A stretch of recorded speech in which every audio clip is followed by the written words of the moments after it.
हम क्या हुआ है आज समझेंगे और फिर उसके बाद डूटा तय करेगा कि क्या प्लान ऑफ एक्शन होगा। मैं अभी इंडिविजुअल नहीं कह सकते हैं what would be the action plan of the due to. Sir क्या डॉक्टर रंजीत जी से आपकी बात हुई है नहीं, इस मेरा बारे में? डॉक्टर रंजीत जी से कोई बात नहीं हुई है। ये जो इतना रिपोर्ट होंगे फिर हम लोग रिटर्न शब्द होता है वो पिछड़ा और दबा कुचला, लेकिन डॉक्टर नीलम जी हैं वो पढ़ी लिखी हैं, प्रोफेसर हैं और एजुकेशन देने का काम करती हैं और आज सशक्त हैं अपनी बात को रखने के लिए, अपने अधिकारों के लिए। तो वो दलित कहाँ से हो गई? क्यों एक दूसरी मानसिकता के लोग बार बार उसको दलित कहकर मतलब अपमानित करने का काम करते हैं? इस पे क्या है? एक जाति दूसरे पे हावी होना चाहती है, अपना वर्चस्व स्थापित करने के लिए वह कुछ भी करने के लिए तैयार है। तो उस वर्चस्व से बचने के लिए हमें संगठित होना पड़ेगा। हम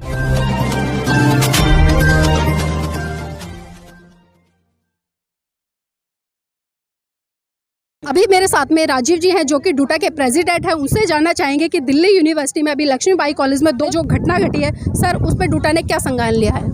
संज्ञान ये लिया है कि आज हम लोग आए हैं, प्रिंसिपल साहिबा तो हम आ रहे हैं यही सुन के चली गई है। तो जो डिस्पैच और डायरी नहीं हो रहे थे वो डायरी हो चुका है।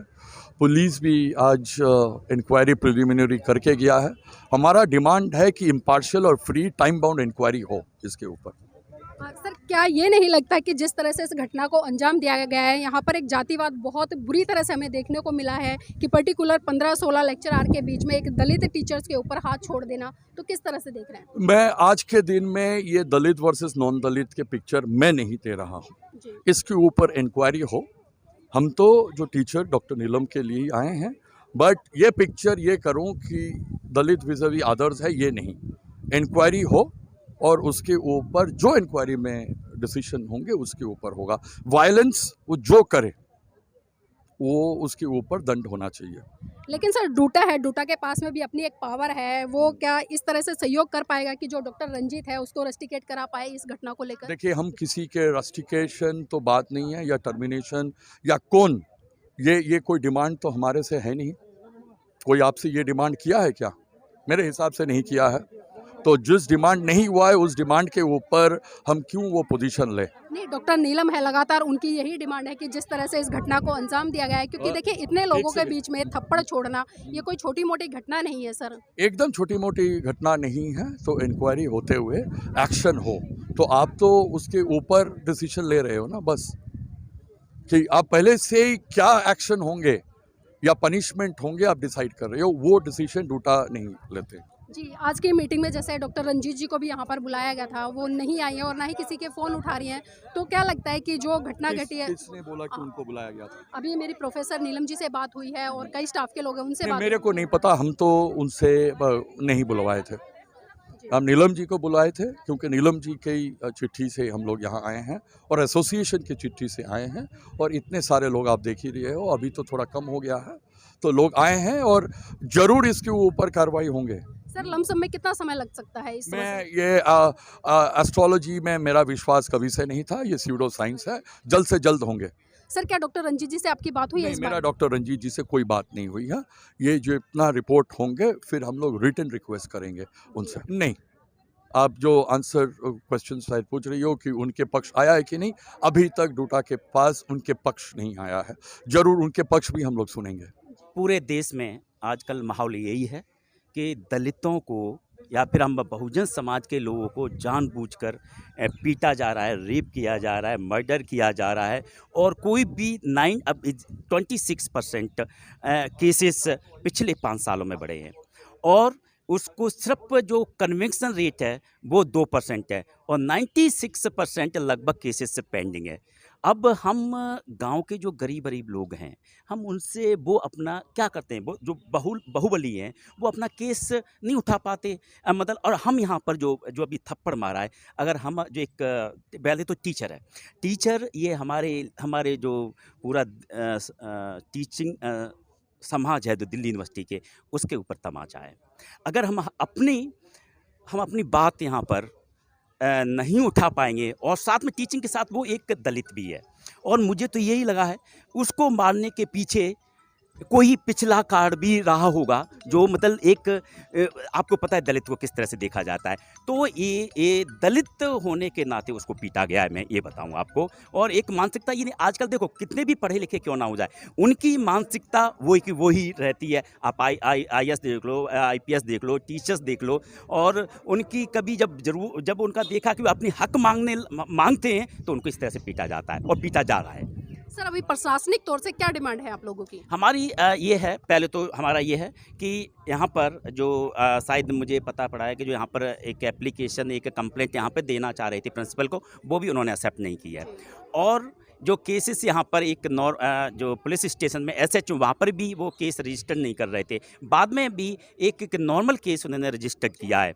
हमारी मांग ये है कि ये एक बहुत गंभीर मामला है कि एक दिल्ली यूनिवर्सिटी का टीचर पीटा गया है, वो भी दलित है, तो हम जो गांव के लोग हैं जो वो पीटे जा रहे हैं, अगर वो तो अगर हम इस पर चुपचाप रह जाएंगे तो ये हम समझेंगे वो तो पूरे जो दलित हैं वो तो पिटेंगे ही आगे। तो मेरा ये इनका जो SC/ST एक्ट के जो अभी देखा है 2020 में उसको अमेंड भी किया है, उसके अंतर्गत यहाँ पर जो केस को रजिस्टर्ड किया जाए। अगर नहीं करती है तो जो सफरर हैं, तो मैं उनसे ये भी रिक्वेस्ट करूंगा, आप जो पुलिस कमिश्नर और जो DCP है उनको रिक्वेस्ट करें, और फिर भी नहीं होती है, फिर आपको पता है जो कि इंडियन IPC है जो 156 है, हम उस पर कोर्ट में जाएंगे, हम कोर्ट के द्वारा हम इसको एट्रोसिटी एक्ट के अंतर्गत को एक केस रजिस्टर्ड कराने की कोशिश करेंगे। पर हम इसके साथ साथ जो सफरर है, हम वो क्या चाहती हैं, अब क्या चाहती है, तो हम उनसे भी टाइम टू टाइम ये राय मांगेंगे। इस मामले में जो डूटा है वो किस तरह से अपनी भूमिका निभा रहा है? डूटा आज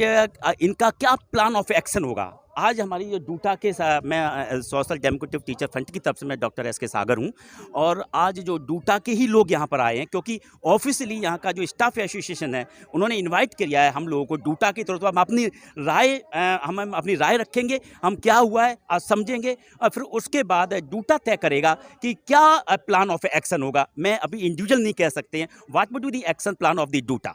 इस तरह की घटनाएं जब महिलाओं के प्रति एक सम्मान का एक भाव रखती है, और हम कहते हैं कि महिलाओं को बढ़ाने का काम करते हैं, लेकिन यहीं पर हमने देखा कि एक महिला ने ही महिला को अपमानित करा, और वो भी इस तरह से जब वहाँ पर सामूहिक रूप से कुछ प्रोफेसर्स खड़े थे। तो क्या कहना चाहेंगे इस तरह की घटनाओं को देखते हुए? सभी साथियों को मेरा जय भीम। क्योंकि एक तो जातिवादी जहाँ पर भी आ जाता है वहाँ पितृसत्ता हावी हो जाती है, और वो पितृसत्ता वो महिला में भी हो सकती है, पुरुषों में भी हो सकती है, और वो किसी भी कम्युनिटी वर्ग में भी हो सकती है।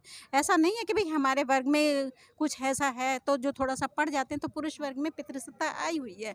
लेकिन यहाँ पे कॉलेज के अंदर जहाँ हम एक शिक्षक के रूप में आते हैं, अपने बच्चों को उसको शिक्षा देते हैं, एक उच्च अच्छा नागरिक बनाने की शिक्षा देते हैं, वहाँ पर अगर ऐसी घटना होती है तो वह पूरे प्रशासन के लिए शर्मनाक है। वो घटना, ऐसी घटना यहाँ पर नहीं होनी चाहिए।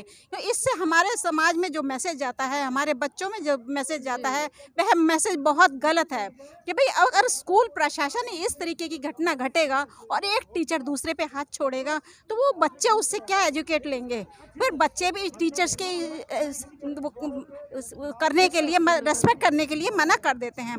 तो ऐसी घटना यहाँ पर नहीं होनी चाहिए।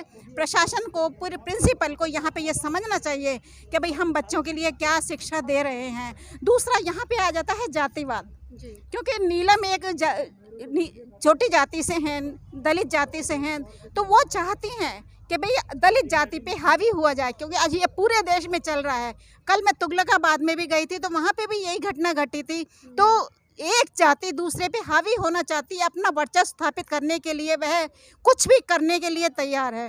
तो उस वर्चस्व से बचने के लिए हमें संगठित होना पड़ेगा। हम कहते हैं हम 85% है, लेकिन हम 85% संगठित नहीं हो पाते हैं, और यही हमारी सबसे वीकनेस है। बाबा साहब ने हमें संविधान दिया है, संविधान में सारे अधिकार हैं, और उन अधिकारों के थ्रू हम लोग यहाँ तक आज 70 साल में यहाँ तक आए, लेकिन उस संविधान की आज धज्जियाँ उड़ाई जा रही हैं। तो कम से कम हम संविधान को बचा लें तो हम अपने आप को बचा सकते हैं। अगर हमने संविधान नहीं बचाया तो हो सकता है कि हम सदियों पुराने पीछे वाली पीढ़ी में चले जाएं और हमारे साथ में भी वही व्यवहार हो। क्योंकि मोदी सरकार ने आते ही 1700 कानून पहले 2014 में ख़त्म किए थे, 753 कानून दूसरे उसमें सेशन में ख़त्म किए। अब मैंने सुना है कि 2500 कानून उसने फिर ख़त्म कर दिए। इसका मतलब हमारा संविधान ख़त्म हो रहा है। जो संविधान ने हमें अधिकार दिए थे, बाबा साहब ने जो संविधान इतनी परेशानियों से, इतने संघर्ष के बाद में लिखा, अपने 4-4 बच्चे खो दिए, वो संविधान बनाया, लेकिन हम उसकी रक्षा भी नहीं कर पा रहे हैं। अगर हमने संविधान नहीं बनाया तो हमारे जो अधिकार बाबा साहब ने हमें दिए थे वो फिर से ख़त्म हो जाएंगे, हमसे फिर से पहले वाली स्थिति में पहुंच जाएंगे। उस स्थिति के लिए हमें संगठित होना पड़ेगा, संघर्ष करना पड़ेगा। और यह तो अब शुरुआत है मोदी सरकार ने आने के बाद में, लेकिन हम अपने 85% की ताकत दिखाएंगे। हमें सड़कों पे उतरना पड़ेगा। इसके लिए हम नीलम जी के साथ में हैं।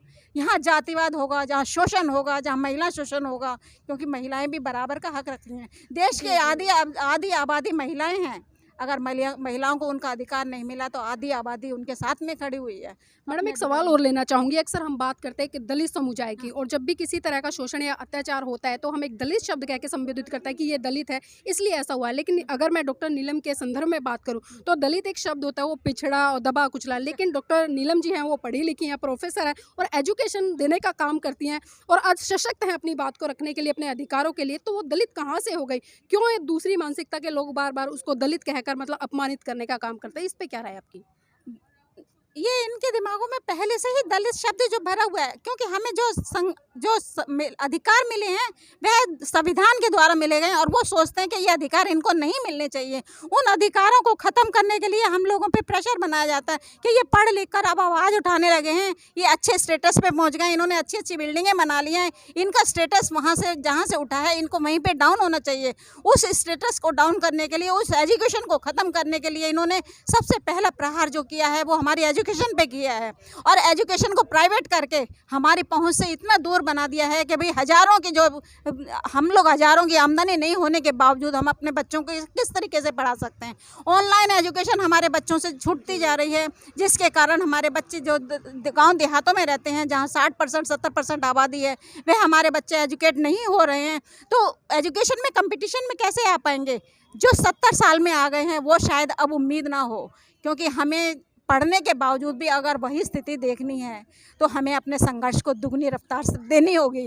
जब तक हम अपने संघर्ष को रफ्तार नहीं देंगे हम आगे नहीं बढ़ सकते हैं, क्योंकि हम इसी तरीके से शोषित होते रहेंगे। मैडम दिल्ली विश्वविद्यालय में लगभग 2500 से ज़्यादा प्रोफेसर है जो कि एससी कम्युनिटी से आते हैं, लेकिन आज हम देख रहे हैं कि जिस तरह से नीलम जी के साथ में एक घटना घटी है, लेकिन उनकी आवाज़ या उनके साथ में एक सहयोग के तौर पर बहुत कम प्रोफेसर निकल कर आए हैं। तो जो प्रोफेसर्स नहीं निकल के आए उनके लिए क्या मैसेज देना चाहेंगे?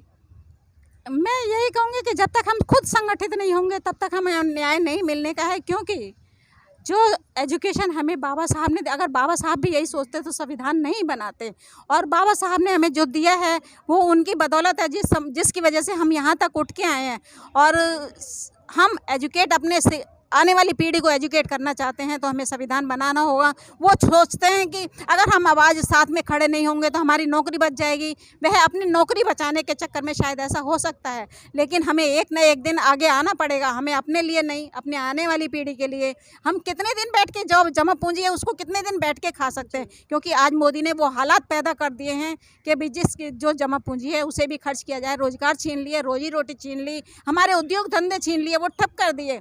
अब हमारी एजुकेशन पे हमारा प्रहार है, तो उस एजुकेशन को बचाने के लिए हमें सड़कों पे आना होगा। जो डॉक्टर रंजीत मैडम है उस जैसे जातिवादी लोगों के लिए क्या मैसेज देना चाहेंगे? क्यों इनका विरोध करना चाहिए? जब तक हम विरोध, गलत कुछ भी है, गलत है तो गलत है, उनको हाथ नहीं उठाना चाहिए। क्योंकि उन्हीं के बराबर उन्होंने डॉक्टर नीलम ने भी शिक्षा ली है। डॉक्टर नीलम भी PhD करके आई हैं और जिस तरीके से वो आई हैं, डॉक्टर रंजीत आई हैं, उसी तरीके से नीलम ने भी संघर्ष किया है। और बल्कि नीलम ने ज़्यादा संघर्ष करने के बाद में यहाँ तक पहुँची हैं, तो उनको उसका रेस्पेक्ट करना चाहिए। रेस्पेक्ट देने की बजाय अगर जातिवादी आप घूस देंगे तो कोई भी आगे आने से कतराएगा। और एजुकेशन हमारी खत्म होती जा रही है। हमें एजुकेशन बचानी है तो संविधान बचाना होगा, अपना संघर्ष चालू रखना है। अपना चैनल, आपका चैनल, समाज का चैनल, देश का चैनल NB News 24/7 को आप लाइक करें, सब्सक्राइब करें और ज्यादा से ज्यादा इसकी वीडियो को शेयर करें, ताकि हर खबर को मैं आप तक आसानी से पहुंचा